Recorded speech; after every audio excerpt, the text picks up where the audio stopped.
বন্ধুরা, মার্কেট ধীরে ধীরে টপের থেকে নিচের দিকে যাচ্ছে, আর রিটেল ইনভেস্টর হিসেবে ভয় পাওয়াটাই স্বাভাবিক ব্যাপার। কিন্তু এক্ষেত্রে আমি আপনাদের কনফিডেন্স দেওয়ার জন্য জাস্ট একটা কথাই বলতে পারি যে এই মার্কেট কন্ডিশনে অপরচুনিটিকে গ্র্যাব করার চেষ্টা করুন। মার্কেট আপনাকে সুযোগ দিচ্ছে। 2026-27 আপনি কতটা পারফরমেন্স করবেন সেটা ডিপেন্ড করবে এই মার্কেট কন্ডিশনে আপনি কতটা ভয় না পেয়ে ইনভেস্টমেন্টের ডিসিশন নিতে পারেন। যেরকম 2021-এ যারা ইনভেস্ট করতে পেরেছিল প্যান্ডেমিকের সময় অথবা প্যান্ডেমিকের পরে রাশিয়া ইউক্রেন যুদ্ধের সময় 2023-এ এসে তারাই সব থেকে বেস্ট পারফরমেন্স করতে পেরেছিল। সেমভাবে 2026-27-এর জন্য যদি আপনি পারফরমেন্স করতে চান অথবা পোর্টফোলিও তৈরি করতে চাইছেন, তবে এই মার্কেট কন্ডিশনে গ্রেট মার্কেট লিডিং কোম্পানিগুলোতে পোর্টফোলিওতে ইনভেস্টমেন্টের ডিসিশন নিয়ে নেন।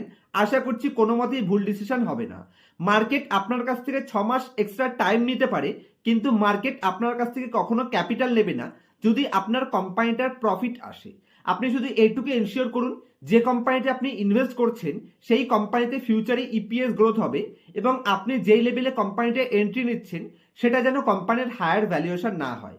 আর কিছু দেখার প্রয়োজন নেই, শুধু সময়ের অপেক্ষা। যার কাছে ধৈর্য থাকবে সে মার্কেটে লাস্ট গেইন হবে এবং সেই মার্কেটে সার্ভাইভ করতে পারবে।